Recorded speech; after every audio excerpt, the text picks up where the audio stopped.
Hi, Taurus. Whether you're a Taurus sun, moon, or rising sign, thanks so much for joining me today.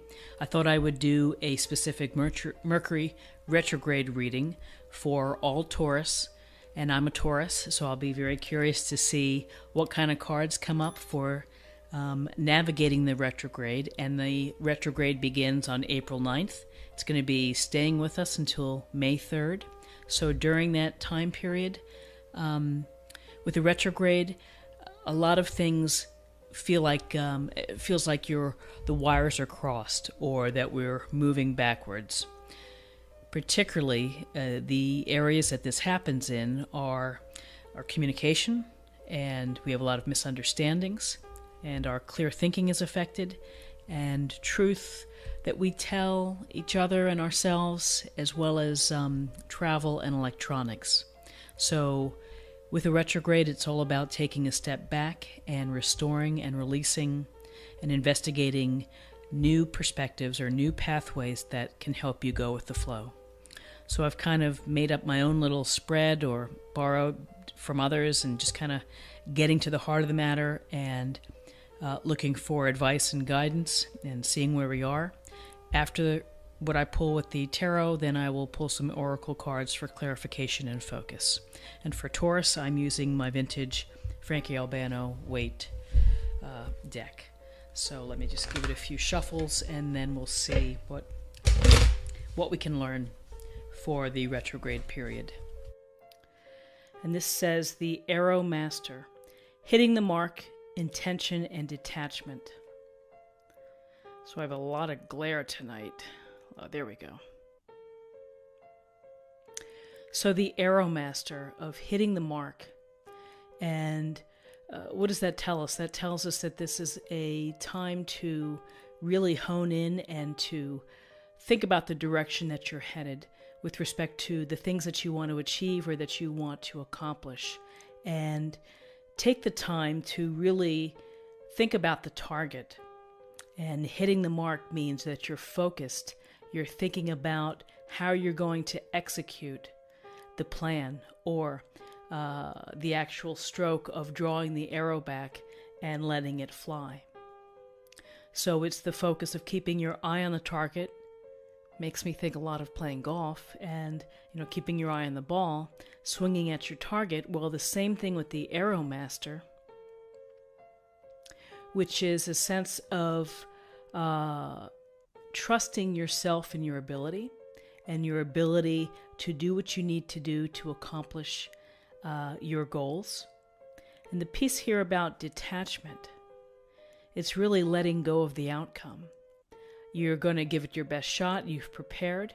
You've taken all the steps that you need to take in order to reach your goals. So if this is regarding trying to incorporate more exercise into your life, this can be, using your iPhone apps to track, to outline for the week how much time you can spend exercising or going for a walk or going for a run. But it's really, to me, the intention is the direct focus on the bullseye and hitting that bullseye, or getting as close as you can as a result of the effort, the mindset, everything that you have put into it, to trust how you're going to do it. And so that is the part of the intention and the mastery. He is the Arrow Master. It's being a master of your abilities. And everyone is unique. So for you to get in there, hone right in, direct your energy, take everything that you know and that you've incorporated into your life, and let that arrow fly. And whatever the outcome happens, you've put your best into it. And so I think that's a great message, is that you are the Arrow Master. You direct the arrow. You control the flight. You control the energy behind it and the focus. So with this new moon and a sense of finding focus and really channeling forward, So let's take a look at body. Yeah. I apologize for the lights. My lights in my room here are like gone wacky. They're way too bright, so I don't know. I don't know what's going on. Follow the light. Okay.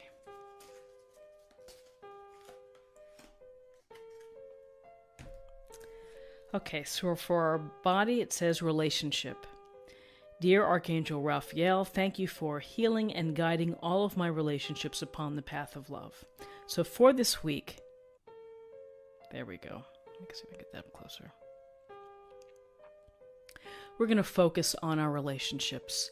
We're going to be mindful of how we speak to one another, how we treat one another, how we make time and make space for the relationships in our lives. And so if you've been meaning to get in touch with someone that you haven't, make the effort. Text, email, make the call.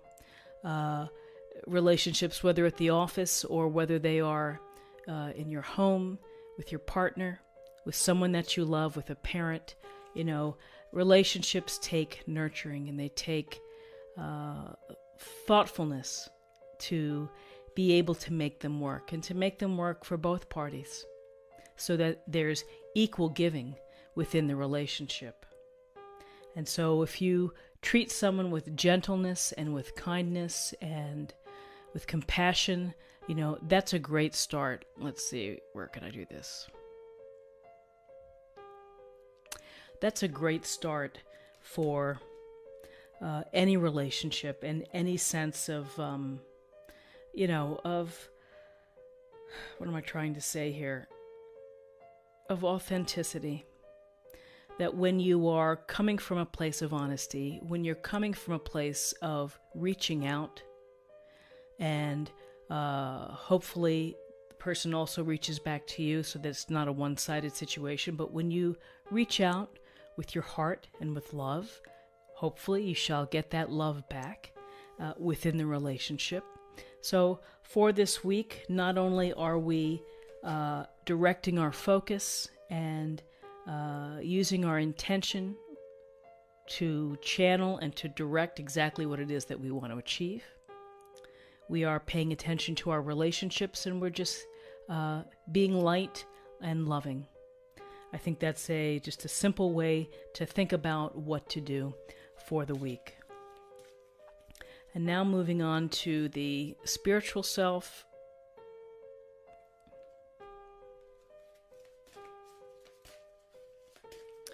Okay.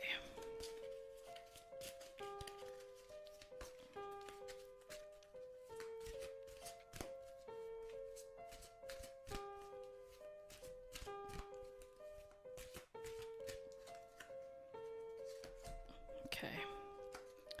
Oh my gosh, this one is relationships as well. So let me read this. Relationships are just mirror images of your own life, how you feel and treat yourself, as well as how you react and respond to different situations and the people around you. Be aware that every relationship is an opportunity for soul growth. This doggone glare. I'll figure this out eventually. So here, it's a week of relationships. It's a time to just be very mindful of the interactions that you have. And relationships are so important within our life, of what we get from others, from their positive energy, from their inspiration, from their love and caring, that it's simply a good practice, and it makes sense to pay attention to how your relationships are going. And by the same token, for the relationships that you think are not serving you, that are not helping, that are draining you or exhausting you, then perhaps it's time for A, either a courageous conversation, or B, set it aside and focus on the people and the relationships in your life that are more equal, more harmonious, and more reciprocating. So don't let the toxic relationships overwhelm the healthier relationships that you have. Okay, and finally, for the practice area, to practice. Okay, I'll just shuffle these here.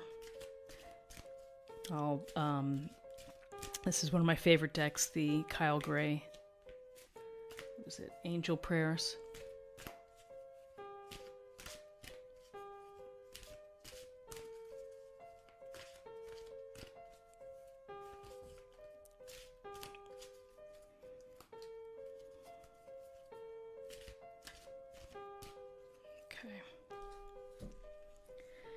Take time to breathe. Thank you, angels. I breathe with ease, knowing you're here. Let's see if we can get this. How can I get this? There we go. That's better. So take time to breathe, which is really a gift to yourself. And with life as it is, where we have so much to accomplish, so much that we want to do personally, professionally, in all aspects of trying to keep it together. We often forget to take the time out to rest, to recover, and to catch our breath. So taking time to breathe, whether it's a vacation, whether it's a walk in nature, and taking in some vitamin D and some fresh air, or maybe it's quiet time reading a book in your little reading nook that you've created, or meditation, however you define it, however you can catch your breath, however you can make the time to relax and to regenerate, because that's what breathing does. It gives us the opportunity to restore. And so I think it's a great practice to do, and it doesn't have to be hours. It could be 5 minutes here, maybe another 10 minutes somewhere else, but making time for yourself to breathe. So I think that these are lovely messages, and I'll just, Arrow Master, which is focus your energy, keep your eye on the target, set your intention, and go for it, and let go of the outcome, because if you've put in your best, then the result will be what it will be, and hopefully it'll be right on the bullseye. We have 2 cards relating to relationships. Let's see if I can get that. And so pay attention to relationships this week and how they're going, and honor the friendships and the relationships that really make you feel happy and joyful. And just take time to show appreciation for them. And for the relationships that are not helping, do something about it. Make them take less space of your life and create less friction within your life. And finally, take time to breathe. Make the time for yourself. There we go. Make the time for yourself to breathe, to catch your breath, and to restore. And that'll certainly help in all areas of your life. So I hope that you found something helpful here today, and I just wanted to do this video. It's a little quicker for me to do it just sitting here and to show the cards like that. So if you found it helpful, please subscribe if you haven't already, and like, share, or comment. Let me know how you're doing. And I thank you so much for watching, and I'm very grateful, and I hope you have a terrific week. Take care. Bye-bye.